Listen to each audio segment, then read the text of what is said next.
Hello, APUSHers. This is Johnny Burkowski. Students call me JB. I'm going to talk about the DBQ revisions. The College Board, in its infinite wisdom, has decided to revise the DBQs, this time for the better. It is an improvement.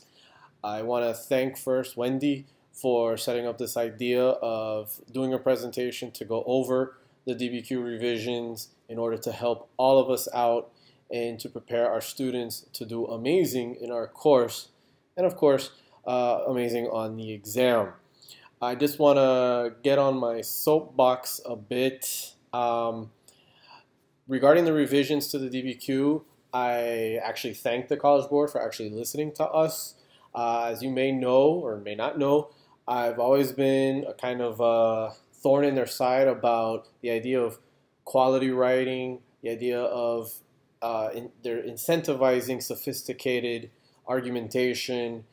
I believe that the old rubrics, there was a point for that. There was a bullet point that asked for quality of writing and effective communication, and that was taken out with the new rubric. After this whole year, the College Board decided, let's actually listen and yes, entice students and teachers to emphasize quality of writing, and I believe they've done that with this revision. Is it up to the par that I would like in a perfect world? No.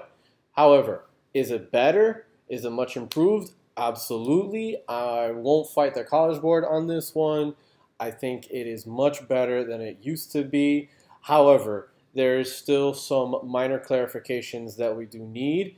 We also need to consider that it's we can interpret what the rubrics want, and yet the readers will interpret something else, and that goes with the territory. And I wish there was an ideal situation. I think there needs to be communication between those that are involved in the redevelopment, in the redesign, those that are involved in the reading. I think those conversations needs to happen. I'll give you a little hint of what I'm talking about. I was at the annual conference this year. I sat on a session where Jonathan Chu, the chief reader of APUSH history, specifically said that he was not privy to the revisions of APUSH history, particularly the rubrics, and I think that's a problem. I think that he needs to be privy to those. I think he needs to be in that room so that the readers can be properly trained. And I believe that that's what's missing. I believe that you need to already have an understanding of what the rubric expectations are right off the get-go. Right now, they should know. But as the College Board is, if it makes sense, then we shouldn't do it. But I guess we're all familiar with that when it comes to bureaucracy and government and in our own districts. So I want to get right into it. Let's get started. Here we go. Okay, so we have the DBQ rubric. It's still 7 points. Nothing's changed in regards to the total amount of points from last year. However, how to earn those points is different, and this has caused some confusion among some teachers in regards to how is there this new addition and yet it's still at 7 points. I'll explain that. So we have the thesis and argument component. Now, right there, they've already confused us. There's already confusion about just that itself. I'll break it down for you. First of all, you should actually take thesis and argument and separate them. Thesis should be its own, and argument should be its own. And I'll explain why. First, let's focus on the thesis. Presents a thesis that makes a historically defensible claim in response to all parts of the question. You get 1 point for that. Maybe located in the intro or in the conclusion. I suggest you put it in the intro. We'll get into that. That point could be earned whether it's a simple or complex thesis. As long as there's a thesis, as long as there's a defensible claim. For example, in regards to last year's Mexican-American War periodization prompt, if the student said the Mexican-American War was a very significant turning point in the history of the United States, it's a simple thesis, but that would get the point. Okay? So, but we're looking for more complex theses. We want more like that formula that we're probably familiar with in regards to X therefore y per ABC, or x, however ABC, therefore y. That's a complex thesis. Those are the theses we want. We want to acknowledge a counterclaim. We want to acknowledge a breakdown of how we're going to defend this claim. That's the type of thesis we should go for. And that type of thesis, that complex thesis, will then be part of earning that other point, that argumentation point. So let's separate the argumentation point. Develops and supports a cohesive argument that recognizes and accounts for historical complexity by explicitly illustrating relationships among historical evidence such as contradiction, corroboration, and/or qualification. That point, according to my interpretation, can only be earned if there is a complex thesis and throughout the essay, the thesis is defended in a complex manner. That they're going to address the counter argument, that they're going to address the qualification of the breakdown in regards, for example, say like I'm going to argue social, political, and economic. They're going to break that down. That's what we're looking for. It's going to be throughout. Oh, and by the way, this should also be addressed among the other components. The document analysis should help to defend that thesis. The contextualization should be relevant in defending the thesis. The synthesis needs to heighten the thesis claim. It needs to be a comparison to what is being argued, not just simple, not a basic comparison like, oh, like this happened in this other era. No, no, no. We're looking for that it is very relevant and justifies the defense claim. That's what we're looking for. So that's where you would get that argumentation point. And so you need to have your kids develop an overall argument throughout their entire essay, not just for the sake, not just a complex thesis. Let's continue to document analysis. Now let me explain why it's still 7 points. Originally, you had 3 points in document analysis. You got 1 if you could generally analyze 6 or more documents. You got a second point if you're able to do extended analysis of 4 or more of those documents.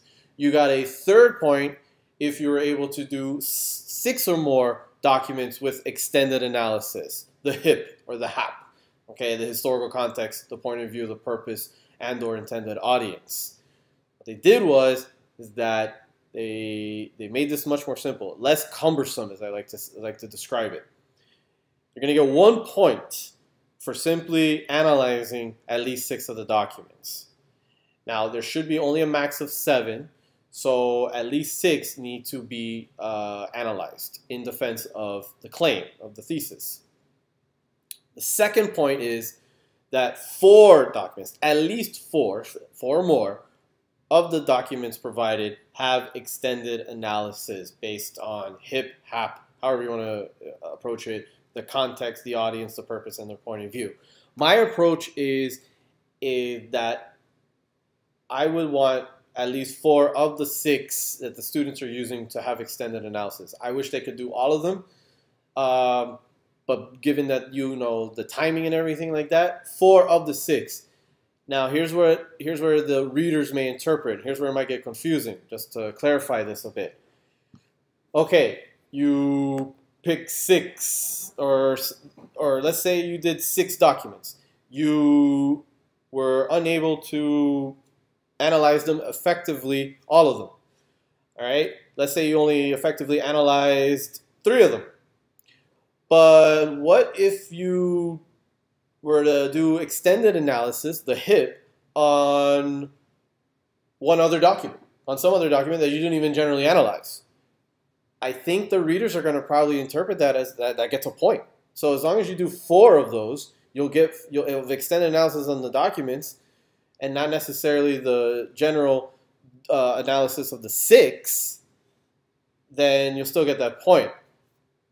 That, I think, is where they want to err on the side of the student, and that's how they'll probably literally interpret it. Me, to kind of keep it simple, and of course, just out of quality, that you do 6 general analysis of 6 documents, and then of those 6, at least 4 or more, or all of them, of extended analysis as well. So that's where that's up to the readers to figure that one out. Always go for the more difficult interpretation to better chance your students to do well on these essays. So as you see, they took that third point away from the document analysis and made that an argumentation point. So that's why it's still at 7. Okay, moving on to evidence and context. Breaking this down. First, we're dealing with contextualization. Everyone's favorite. What is that? Yeah, I get it. Situates the argument by explaining the broader historical events, developments, or processes immediately relevant to the question. Okay, there's already beef about this contextualization. I really am involved with the discussion groups on the AP community, and as a historian, I have a bachelor's and a master's in history, and I consider myself a pretty good writer, and I've been writing these history papers for a very long time. I've been reading history journals. I can tell you right now, you start your essay with contextualization. You provide background, you set it up, and I think the brilliant idea that is being popularized right now on the APUSH group, the idea of the Star Wars crawl in those movies, that's fantastic. That's a great idea. I love that idea. And the idea is that they set up the story. You know, you start reading it, it blares right at you, and you're hooked. You're saying, oh man, that's awesome. The rebellion and the empire, and there's the Death Star. Oh my God, what's going on? They set up the story. That's what's going on right now. Boom. That's contextualization. Now you are going to get the plot of the movie. It's better ingrained in you. Now you're interested. Like, wow, I really want to see more about this story. That's where contextualization should go. The problem that readers are supposedly having is, how do we distinguish contextualization from a complex thesis?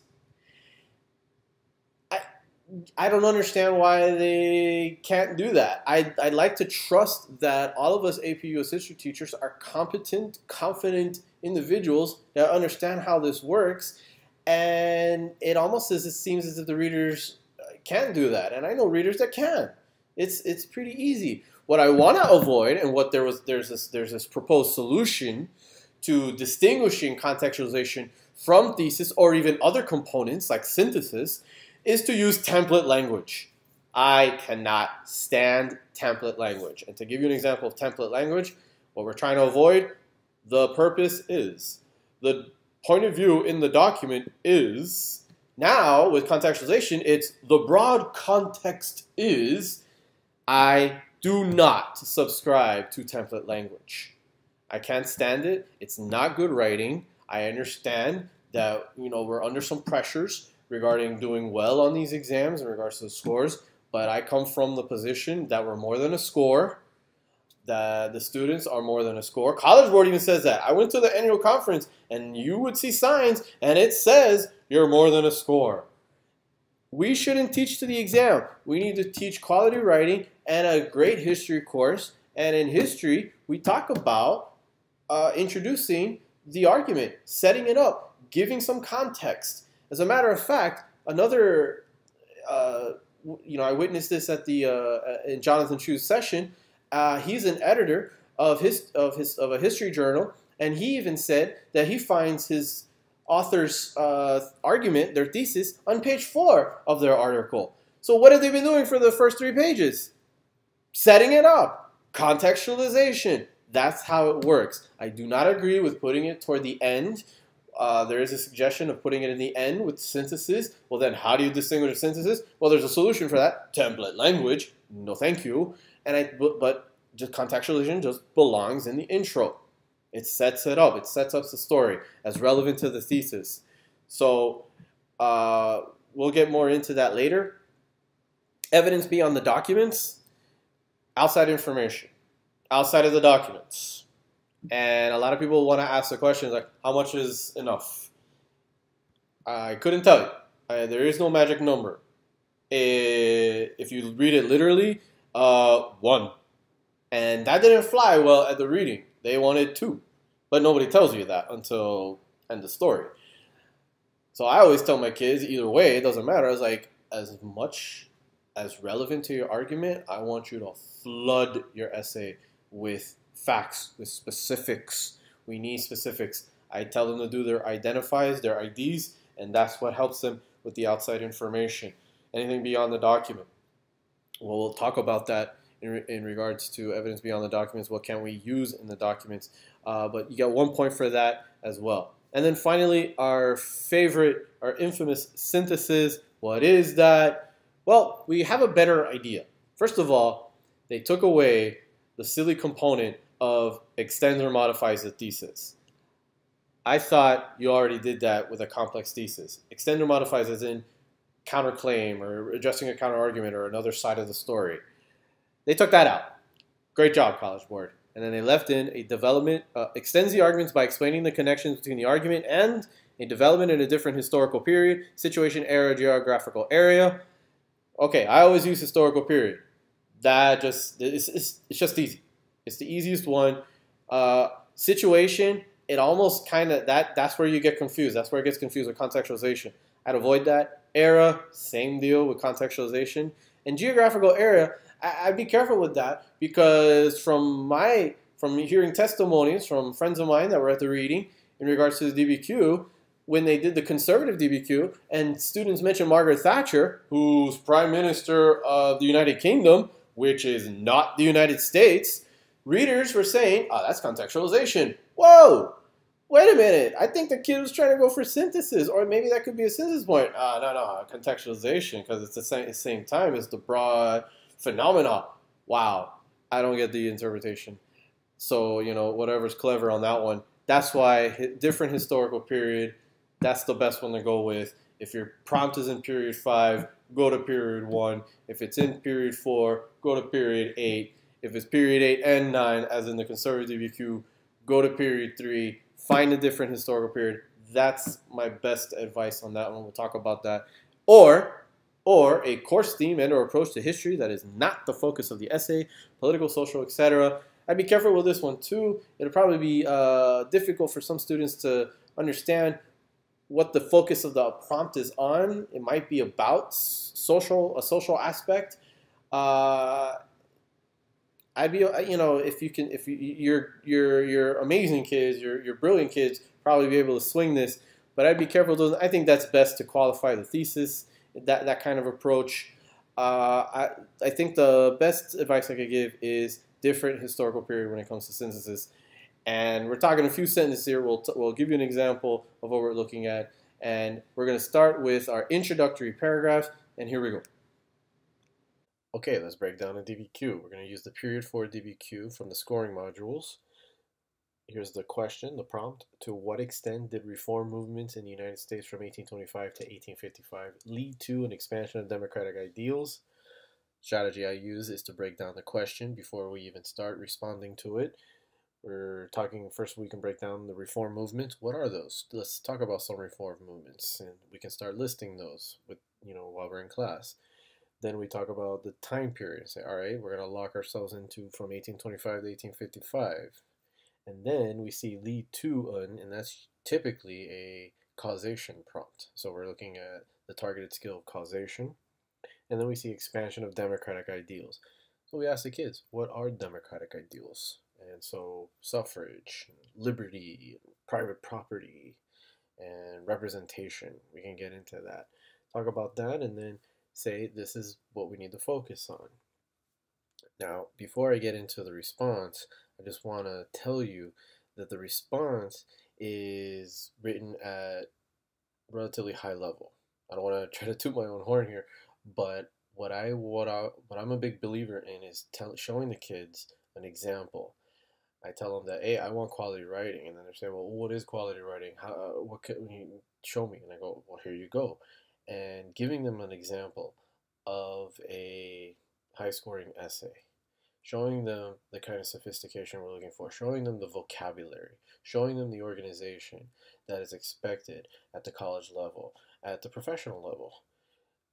That gives them the idea. That says, oh, okay, I got it now. That's what I have to reach for. Now, you're going to have maybe a student tell you, there's no way I can write like that. Well, that's where we have to motivate them and say, yes, you can write like that. You just have to practice, and we'll develop that, and we'll do theses over the 7 months, and we'll do contextualization, and we'll analyze documents, and we'll learn vocabulary, and then next thing you know, we're going to be able to put that all together and come up with a quality essay. That's part of the motivation. We have time to do that. You don't have to expect your kids to write something on the first DBQ of top quality, but over time, with practice, they can. And so that is how I approach when it comes the writing aspect of this course. Okay, we're going to look at the introductory paragraph. Here is where contextualization should be. There are different opinions on this. I believe in good historical writing, contextualization should be first. It should be discussed first. Set the story, give us some context, give us some background, what's going on, what is the broad historical phenomenon. I won't read it to you, you can do that yourself. You can see that I have distinguished the contextualization component by bolding and underlining the sentences. And if you read, you'll notice that I've specifically mentioned the Second Great Awakening. That is the broad historical phenomenon. And that's what we need. We need specifics. This goes for every component. So you can see I've gotten in the Second Great Awakening. I've dug deeper. I pointed out the Baptist and the Methodist, and I'm talking about a second coming and how this was an inspiration to try to fix society. And then that will then lead into my argument. I've set the story. I've given the background. I've given the context. There it is. Now the reader's like, wow, thanks for the story. Star Wars crawl has come in. I've blared John Williams music. I've rolled the credits, the crawl through. Here we go. Now it's story time. We're still in the introductory paragraph. Now it's about the thesis. And here I've bolded and underlined it, distinguishing from the contextualization. I follow the formula, the thesis formula of X, however, ABC, therefore Y. What I'm doing in the X is that's my counterclaim. I know there's another side to the story, or that there's a part of my argument that doesn't really fit. I know the history, I understand it at such a level where I might make a claim, but I have to recognize that there's something that wouldn't really fuel it very well, and that there's something else that would contradict me. And I'm going to acknowledge that. But I'm going to swing it back around to help support my claim. That's what's happening in the beginning. Okay, that's the first sentence. And then, however, and then I break it down. That's where I'm trying to qualify it. Okay, I'm going to break it down by behavioral, cultural, and social issues there. That's what I'm going to do. But my real claim here is that this expanded the understanding of democratic principles and ideals. An understanding. That's what's being expanded here. So I'm not just saying that it expanded democratic ideals. I want to say that the understanding of that was expanded. And so that is a complex thesis. I've kind of tweaked the question, or tweaked the response of it, in the sense of, yes, democratic ideals may have expanded, but I'm showing you that the nation is better understanding of democratic ideals. And so you also see that it's italicized. That is on purpose. That you'll see the italicized throughout the essay as I break it down. And that deals with, if you look, argumentations in parentheses. There's a reason that it's italicized, and you'll see as we go along what that means. So hopefully throughout my essay I'm able to defend this claim, and then of course acknowledge that counterclaim, that but on the other hand aspect of my argument. Okay, let's get into the support paragraphs. I've broken them down into 3, and I want you to notice how in each of them you see bold, you see underline, and you see italicized. And for each of these, we're going to notice how they satisfy the components. I'm going to first focus on the document analysis. That's the bolded part. Everything you see in that first paragraph as bolded is analyzing the document. In addition, extended analysis based on HIP. and I get right into it. I talk about this first paragraph deals with that behavioral, the idea of transcendentalism, as you see there, Dorothea Dix and penal reform, and the temperance movement. So this all deals with behavioral aspect of the reform movements and how I believe that those will expand democratic ideals. Anything bold, you see there's underlined in the bold. That's in analyzing the documents, but unfortunately I can't use that for outside evidence. I had to use that to analyze the document, so that's not going to count for my outside evidence. But you'll notice that I've cited the documents, Doc 2, that's parenthetical citation is the best way I believe to cite the documents. I totally recommend doing that. Now, as you can see, it gives the HIP right next to it. I did that for reference. Please do not have your students write that alongside. I just did that as a way to show this is which component of the HIP in regards to extended analysis I satisfied. So you can see I've done 3 documents right there, all with extended analysis. So in regards to the revised rubric, I'm 3 documents into the extended analysis. I'm halfway to the general analysis. You read into this and you'll notice what I mean to distinguish between general analysis and extended analysis. The first sentence or 2 would be general analysis. The last sentence would be the extended analysis. Now, in addition, you'll notice the underline where it's not bolded. And that is your outside evidence. And you notice that we want to use specifics. You'll see that I said republicanism. You'll notice alcohol, prostitution, gambling, and you'll see prohibition. Okay? Those are outside evidence. As you can see, there's more than one, it's more than 2. But we must understand how we use the outside evidence. We cannot just reference it. It can't be a simple phrase, as they mentioned in the rubrics. We can't just be like, oh, and this happened too. No, we have to use that to support our argument. Now that leads me into the italicized. Anything you see italicized is me trying to satisfy that argumentation. I'm giving you a support paragraph, but I'm using this support paragraph to defend my claim, to defend my thesis. And you can see that first sentence there. In order to understand the ideas of democracy and American republicanism, some reformers believed Americans should free themselves. So that's my argument here in regards to the behavioral aspect, and then I'll get into that. And then toward the end, you see most Americans balked at temperate calls for prohibition as an attack on personal liberty, a democratic ideal. However, the overall intent of the movement attempted to free the mind of vices, and this independence from alcohol could easily translate to increased dedication to political efficacy and understanding. Those buzzwords there of independence and freedom, those are democratic ideals.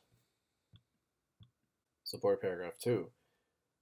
Again, same strategy here that I'm trying to show you in regards to document analysis, argumentation, and outside evidence. That first paragraph you see italicized and you see a lot of underline. I'm actually even doing a little bit of contextualization. This probably could satisfy that point even if I didn't have it in the beginning. However, I want to make sure I get that outside evidence. So you can see a lot of printing press, penny press, market revolution, working class, spoil system, election of 1824, the idea of newspapers. I'm talking about newspapers here to lead into my education aspect, okay, a cultural aspect, as I argued in my thesis. So that was going to be one of my aspects, one of my qualifying aspects.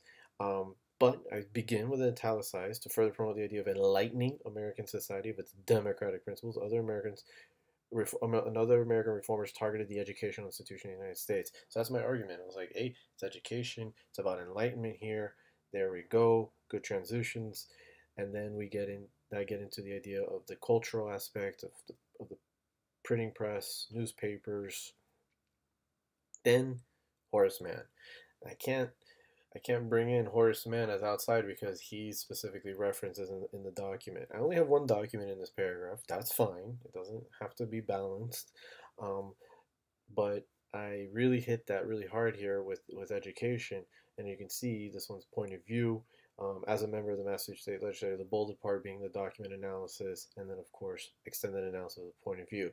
But you'll notice at the end there, the couple sentences in the end, and I bring in the South, and this could even be synthesis, maybe even contextualization. As you can see, oh, which one, which one, which one? That's what the readers decide, right? So here I talk about the South, and I say, hey, it's not even that big of a deal. Education's not that big of a deal. And we talk about the Southern plantation owners are pretty much the only ones that could get this kind of education, slave codes, and then I say, well, man's reforms are increasingly popular in the North, and further democratization and spread of ideas, it's not really happening much in the South because we have slavery and we want to preserve slavery, and that may actually help to transition to my next paragraph. But you can see I'm still arguing, I'm still defending my argument about the understanding of democratic ideals. And remember that we're going back to the question that says the expansion of democratic ideals, and I mentioned not so much in the South here. And our last supporting paragraph regarding the spread or the expansion of democratic ideals. Remember my last, I had to deal with the counterclaim. I have to deal with what I don't think is not the expansion of democratic ideals. That this really didn't happen too much. And I'm dealing with social issues. And so this is where I get into women and African Americans and slavery. Now, I start off with a little bit more context again, right? And that's italicized because I have to remember, I have to go back to my argument. And you can see I deal with a lot of the common man, and that we're living in a time where Andrew Jackson was elected, running on those common man themes. And we have universal male suffrage and no more property requirements to vote. However, okay, so we have the expansion of voting rights to those that do not have property. Do we have it for everybody else? Well, I get into it and say, hey, you know what? Not so much. So now I'm getting into my counterclaim, the idea of that. Oh, there is expansion of democratic ideals. It just hasn't expanded 100%. And here's where it hasn't reached. Here's where it hasn't expanded. And so I talk about the idea of that there's still slavery. I mentioned William Lloyd Garrison. He's an abolitionist. He wants to expand democracy. He's not really having a good time doing it. This of course will eventually happen later, as we all know. And then I analyze his document. You can see with the bold, and you'll notice right after that I bring in outside evidence, Frederick Douglass and the North Star. It's not in the documents. It is outside. It would count. It would get me that point for outside evidence. And of course, it helps to defend my argument. And then I get into women. And I talk about the idea of the public and private spheres. And then I get into Elizabeth Cady Stanton, cult of domesticity. Give it extended analysis there. Also do that with Sojourner Truth. And you'll notice that I end with that italicized, that neither women nor slaves achieved nationwide suffrage, but their efforts established a foundation for ultimate recognition of equality and liberty. What I'm doing there is, again, trying to defend my argument, but I'm leading into a transition into my conclusion. We'll talk about that in just a second. Okay, we've made it to the conclusion, and we've made it to the infamous synthesis. Like maybe a lot of you, I've needed to improve that. My students did very well on most of the other components in last year's test, but synthesis was still a little weak. It was the weakest component of them. This could be due to timing. This could be due to still not understanding what synthesis is. Great thing about the revision though is they have taken out that extend or modify component of satisfying synthesis. That's out. It's put somewhere else with argumentation, but now we just focus on connecting it to a different historical time period or different aspect. I like to compare it to a different historical time period. I think that's the easiest, and that's what we do here. And you can see What's italicized is me trying to go back to my argument, okay? And then the bold is the synthesis. You can see how my argument was that there was no full expansion of democratic ideals. However, there's a better understanding of democratic ideals. There was progress there. And so I need to reflect that in my synthesis. I need to compare that. And I find that in period 8. And I talk about how, just like I talked about Horace Mann in education, I talk about how the Cold War inspired more education initiatives in the United States to defeat the Russians, to be better. And then I kind of take that and I say, you know what? Even despite that education, just like in the 19th century, we have better education. Even despite that, we still have subjugation of certain groups. We still have segregation and disenfranchisement. However, that'll lead to the civil rights movement, better education, a better understanding, and African Americans will earn more legal representation and recognition. However, we still have women, and just like I said that in my argument about the 19th century, and I say, man, we expanded democratic ideals, but we didn't get everything still. I do that in my synthesis. I was like, yeah, but the women, and then they get the ERA. I imply the ERA in the synthesis, but eventually I end where hopefully, again, a better understanding, better education, and the progress that we're making now can hopefully get us to full recognition of liberty and equality for all people in the United States. And that is the type of synthesis we're looking for. That we try to go back to our argument. That we can't just do a simple comparison. We can't just be like, oh, just like this time. No, we really want to go back and find and get that argument. Now, are we going to tell our students it has to be like this? This is a little complex here. I don't know about the timing here, but you see there needs to be specifics. There needs to be specific factual concepts to defend the synthesis. And of course, just to relate the synthesis back to the thesis. I mean, look at the word synthesis. Thesis is a part of the word. It's more than half the word. So we want to make sure that we get a great synthesis. All right, ladies and gentlemen, I hope this really helped. I hope I wasn't too long-winded. I know this is over half an hour. I'd really like to thank Wendy and Daniel, who recommended some video software. And hopefully this works out. And I'll keep doing these if you guys want them. Okay?